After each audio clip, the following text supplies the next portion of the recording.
Welcome to the Tony the Prophet channel for 2024, where I give you 3 free NFL picks every weekend so you can profit from the profit. Okay, what are we trying to accomplish at this year? I'm giving you the picks every week, and it's very much more difficult than it looks.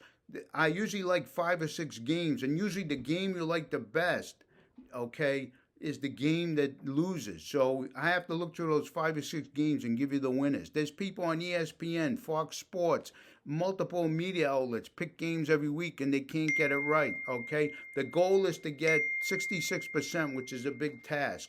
If we can get 2 out of 3, the more likely, if we can get 60%, that's a good year. 55%, you could be profitable. You're beating the VIG. Okay, so what makes this so difficult? You have a lot of factors going into this. Okay, there's injuries during the game, and you can also have players that are supposed to play that at the last minute don't play, and you already made your bets. Now you can cash out, but it still costs you a price. Sometimes they do not allow you to cash out. Okay, we had the famous case of T. Higgins 2 years ago. He missed 2 games, and um, he missed 2 games and he was healthy. He wasn't on the injury report. Zach Taylor, the idiot, didn't play him. Cost me 2 fantasy games. I didn't do well that year in that league because of him. But anyways, that's neither here and there. Okay. The other problems you have are things like weather. Okay, especially late in the year, wind games, cold, snow, rain. We had that Miami versus Kansas City in the playoffs. Tua turned into a popsicle. Okay, he was 1-6 going against and games against the spread under 40 degrees. Okay, I don't think he's won one yet. So, anyways, so you got weather, and then also in Florida in September, Miami, Jacksonville, and those cities in Florida, teams from the north come down and wilt, and they purposely put themselves on the shade side of the field where there is any shade, and so you have to deal with that. But the other problems you got crappy referees in this league. Okay, that they've cost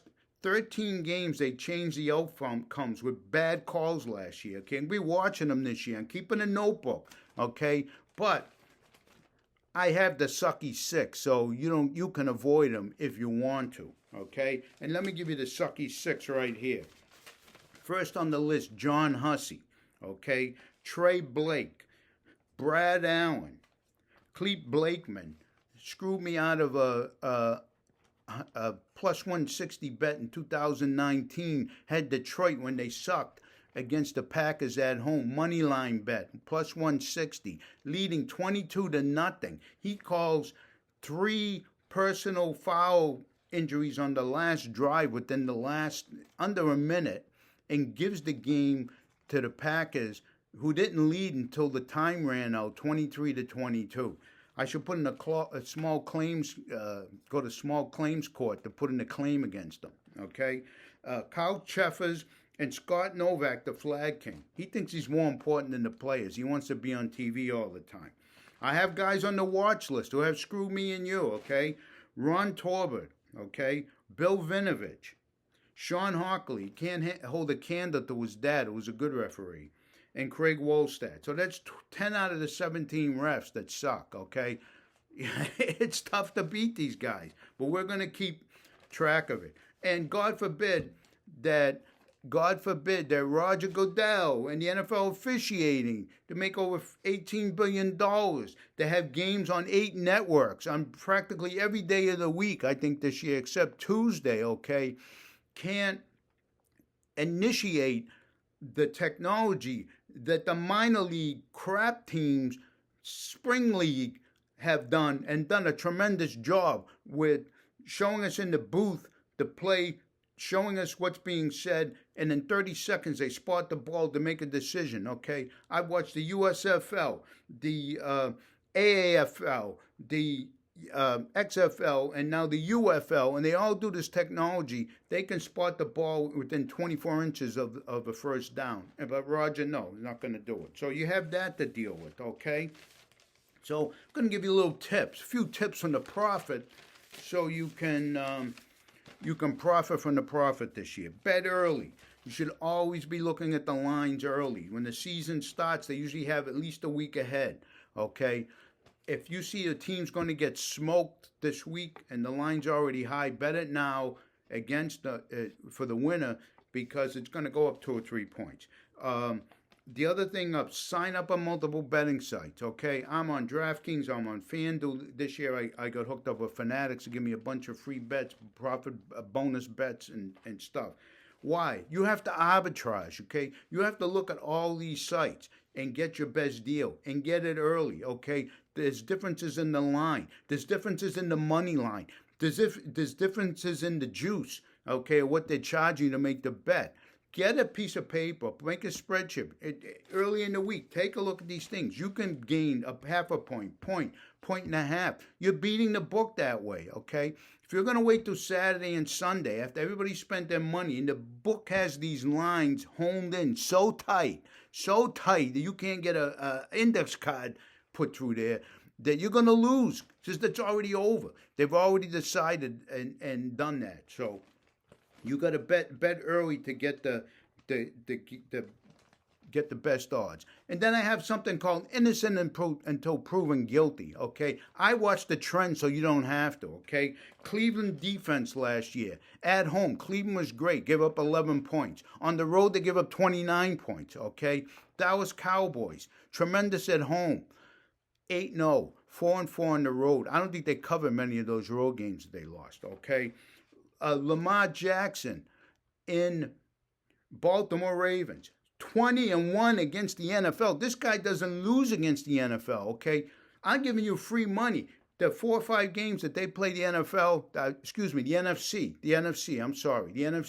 They play the NFC. Bet the Ravens, man. Bet the Lamar props because he's going to come through, okay? And he's also 14-1 against the spread as a dog. So these are the trends that I study and I use. And they're innocent till proven guilty. Every year, the NFL season, the teams change 30-35%. So we're going to have new players. These could be crap this year, but it doesn't matter. They're innocent till proven guilty. I don't have a problem betting like this until it's proven to me that they're not going to happen. I'll give you some other tips, okay? Underdogs in the first 3-4 weeks. There's no preseason. They don't play anybody. The defenses are ahead of the offenses. Bet underdogs predominantly in the month of September. You can't lose, okay? And prime time unders for whatever reason. Thursday night, Sunday night, Monday night, okay? And prime time unders. Till about December 30th, they were like 90% against the spread under. And the line's 46.5 for Kansas City and Baltimore. Take the under. I don't like either side. I like Kansas City at 2.5. I like Baltimore at 3. But it's too tight. It's too tight. But I don't think they'll score a lot of points. Kansas City hasn't scored a lot of points. These teams will have decent defenses. Baltimore, you got to worry about the new old line, new coaches. I'm not picking a side. I mean, I would 2.5. I prefer 2.5 for KC, 3 for Baltimore. Those lines are out there now. But see, this is the stuff I'm telling you. So follow the profit. I give you this information. I've been doing this for a long time. I watch these games so you don't have to. I watch all the games. I do this. I have the Red Zone, baby, and the Giants on. I'm watching Red Zone. When they play them on there, I'm on there for 1 to 8 o'clock, baby. Then I switch over to Sunday night game. I'm doing this so you make profit. I do it as a hobby. And together, I can lose. Remember, I can lose. Don't bet the rent money, the mortgage, and the kids' money, okay? Because I can lose. The best people have lost. You got a lot of stuff against you. And then, like I say, they factor in things. These guys got staffs at the professional betting places. They got experts. They got this. They got that. We're trying to beat all that, okay? So that's why I do the work. That's why I enjoy this. That's why I have so much fun doing this. This is the best thing I do, along with fantasy football and everything. So follow the profit. We're going to be profitable. I'll give you the winners, and let's make some money.